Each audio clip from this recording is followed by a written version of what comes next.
هاتي 50 كيلو لبن حليب طازة من أي مزرعة يكون لبنها تقيل وناس موثوق فيها، وهاتي أكبر حلل عندك في المطبخ وتعالي شوفي الفيديو ده، هيعجبك جدا. هتعمليه مرة واحدة في السنة وتخزني وتملي بيتك من السنة للسنة. وهنعمل منه جبنة وزبدة وسمنة ومرطة وكريمة طهي، وهيبقى عندنا كمان لبن نعجن بيه أي معجنات حلوة أو حادق. بجد فيديو حلو وهينفعك كل سنة، مش هتستغني عنه، وهتملي بيتك فعلا بالخير وكل حاجة هتبقى موجودة عندك. كده هتبتدي تفضي اللبن بتاعك في الحلل، ويا ريتك تجيبي اللبن بتاعك يكون في جراكن او تنكات عشان ما ياخدش وقت معاكي في التفضية. كده انا جبته في اكياس، كل كيلو كان في كيس لوحده، ففعلا خد مني وقت. بصي بقى يا ستي الكل معايا. اول خطوة هتعمليها، هتجيبي حلة ناشفة وتسخنيها على البوتاجاز لمدة 5 دقايق، وبعد كده هتطفي البوتاجاز وتصبي فيها اللبن لحد ما تخلصي كمية اللبن اللي عندك. اقول تاني، هتجيبي الحلل بتاعتك تكون مغسولة ومتنشفة كويس، وكل حلة هنسخنها على البوتاجاز لمدة 5 دقايق، واصب فيها اللبن واقلبه بالمغرفة كده، وابتدي اغطي الحلل بتاعتي واحطها في مكان ما بعد حركهاش خالص 24 ساعة من لمدة عمايل الجبنة 24 هنشوف ساعة. الدنيا فيها وبعد ال ايه، ونفتح 24 على ساعة تعالوا الحلل بقى نشوف بعد النتيجة 24 بتاعتنا. ساعة. يوم كامل الحلل يا بتاعتنا جماعة. عملت ايه ماشي، يلا واللبن نسمي الله حصل ونصلي فيه على رسول الله ايه، عليه وصلوا أفضل على الصلاة الرسول والسلام، كده. ونشوف ونبتدي الدنيا بقى فيها ايه. نعري الحلل بتاعتنا ونشوف الجمال اللي في الحلل. كده اول حلة شايفين ما شاء الله الحلل جمدت والجبنة جمدت، واللي على الوش دي القشطة، وهنلمها ونحطها في طبق لوحدها. كل حلة هنعريها هناخد من على وشها القشطة، وهي بتبقى حوالي 3 سنتي او على حسب دسامة اللبن بتاعك، وبتبقى مفصولة. اول ما بتحطي ايدك كده بتلاقيها طبقة مفصولة عن اللي تحتها.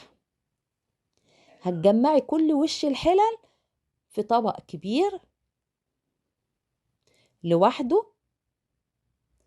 ما شاء الله الحلل كلها جمدت. اهم حاجة لما تركني الحلل في مكان ما تهزهاش وما تحركيهاش، وتكوني مغطياها كويس ما يدخلهاش اي هوا ولا اي فواصل كده في الغطا، يكون غطا محكم وكويس عشان يديكي نتيجة كويسة. في الشتاء كده انا سبتها 24 ساعة بالظبط، ادتني النتيجة الممتازة اللي انتوا شايفينها ده. وطبعا بما ان اللبن انا جايباه من مزرعة، او بمعنى اصح زريبة، عشان ايه؟ يبقى المعلومة اسهل. ولبنهم سخن ولبنهم تقيل، وفعلا في منتهى الجمال. انا جبت كيلو اللبن ده ب40 جنيه بس اداني نتيجة ممتازة. ودي كانت اخر كمية في اللبن، جت نص حلة. وبرضه هشيل من على وشها القشطة بتاعتها. كده هبتدي اقطع الجبنة دي. الجبنة بقى اللي جوه الحلل شايفين ما شاء الله الشكل والجمال عاملة ازاي؟ ايه رأيكم؟ الخرطة انما ايه خرطة بجد. لحد ما هخلص الحلل بتاعتي كلها. شايفين ما شاء الله حاجة جميلة جميلة، وحاجة طبيعية بدون زيوت نباتية ولا زيت نخيل ولا اي حاجة. انا جايبة برنيكة من بتاعة الفاكهة وغسلها كويس قوي، ومعايا الشاش وهحط الشاشة، وهحط بقى تحت البرنيكة دي هتحطي طبعا طبق كبير او اي حاجة عشان الشرش اللي هينزل من الجبنة، وتبتدي تضغطي شوية لحد ما تنزلي الشرش. وبعد كده ملحي الجبنة بتاعتك على حسب الطعم اللي انت عاوزاه. انت هنا هتتحكمي في الملح بتاعك. انا حطيت على 50 كيلو لبن، حطيت 3 اكياس من الملح، اللي هي الاكياس الصغيرة الكيسة ب2 جنيه. وطبعا هنا بيرجع لك انت. وهسيب الجبنة تتصفى في قلب الشاش، وهرجع لطبقة القشطة اللي احنا شلناها من على وش الحلل او الزبدة، وهتضربيها بالمضرب بتاعك. قبل ما تضربيها دخليها التلاجة الاول الفريزر ساعة عشان تسقع قوي معاكي، وبعد كده ربيها يا بايدك يا بالمضرب الكهرباء. طبعا هي عشان كمية فانا بقيت اشتغل شوية بالمضرب واريحه شوية، وممكن تشتغلي برضو بايديكي شوية. وبعد كده لحد ما تفصل معاكي ويبقى اللبن لوحده زي ما انت شايفاه كده فصل مننا، والزبدة دي اللي خرزت وعملت حبيبات او قطع صغيرة. هبتدي المها على شكل كور، اعصرها بايدي كده عصرة خفيفة، ولحد ما تجمع معايا على شكل كور قد البرتقال بقى او الاحجام اللي انت عايزاها، لحد ما نخلص الكمية كلها. شايفين الكمية اللي طلعت معايا من ال50 كيلو لبن؟ بصراحة كمية حلوة جدا من الزبدة. تمن اللبن بس طلع لي كمية الزبدة. يعني انت في الفيديو ده مش خسرانة خالص، يعني الفلوس اللي دفعتها في اللبن هي تمن الزبدة. بعد كده انا جبت 2 كيلو ليا ضاني وقطعتها قطع صغيرة، وهنزل عليها لتر من اللبن اللي طلع من الزبدة. مركزين معايا؟ بعد ما عصرت الزبدة في الطبق البامبا ده فنزل منه لبن، اللبن بتاع الزبدة ده لبن تقيل جدا اتقل من اللبن العادي، فخدت منه لتر ونزلته على اللية وفضيت معاها ازازة زيت وهحطها على النار تسيح كده على نار هادية. وبقيت اللبن عبيته في ازازتين، دول هيبقوا كريمة طهي، هحطهم في الفريزر او التلاجة.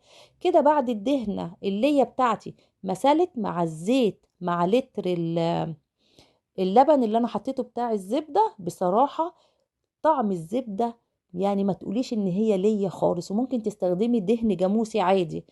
وهنا دي بقى اللي فضل منها ضربته بالمضرب بالهاند بلندر، وادتني طعم المرتة بجد. نفسي ادوقها لكم، مرتة طبيعية وكمية حلوة. بعد كده بقى تاني يوم انا سبت الجبنة تتصفى 24 ساعة برضو، ممكن تدخليها بحالها كده تفضي مكان في التلاجة وحطيها على الرف ال 24 ساعة دول. هتبتدي تصفي تاني شرش تاني وتجمد بقى معاكي وتبقى حلوة كده. بعد 24 ساعة طلعتها من التلاجة. انا حطيتها يعني نص اليوم، خليتها تتصفى حوالي 10 ساعات بره، وبعد كده دخلتها التلاجة على الرف بتاعي بس من تحت عشان ما يبقاش تقيل على رف التلاجة. شايفة القطع عاملة ازاي، وشايفة الكمية ما شاء الله حلوة ازاي. هرجع اقولك برضو عشان اللبن نوعه كويس ويكون لبن طازة كده وحلو. والملح طبعا اللي انت عاوزاه هتحطيه. هجيب اكياس تلاجة وهبتدي اشقها وافردها واغلف كل قطعة من الجبنة في الكيس. الشرش اللي طلع من الجبنة انا غليته بالليل، غليته على البوتاجاز لحد ما غلي وطفيت عليه وسبته يبرد خالص. تاني يوم بقى وانا بعبي البطرمانات هحط له برضو كيس ملح او حسب الملح اللي انت عاوزاه، والبطرمانات بتاعتك تكون مغسولة ومتعقمة، وتبتدي تنزلي فيها قطع الجبنة المتغلفة بأكياس التلاجة. وبعد كده هنغطي البطرمان او الجبنة بالشرش اللي احنا غليناه وبارد، اهم حاجة يكون بارد عشان ما يهريش الجبنة بتاعتك. وابتدي غطي بقى البطرمانات بتاعتك كويس واحكميها كويس عشان ما يدخلهاش اي هوا، هتقعد معاكي سنة كاملة. وشايفة الزبدة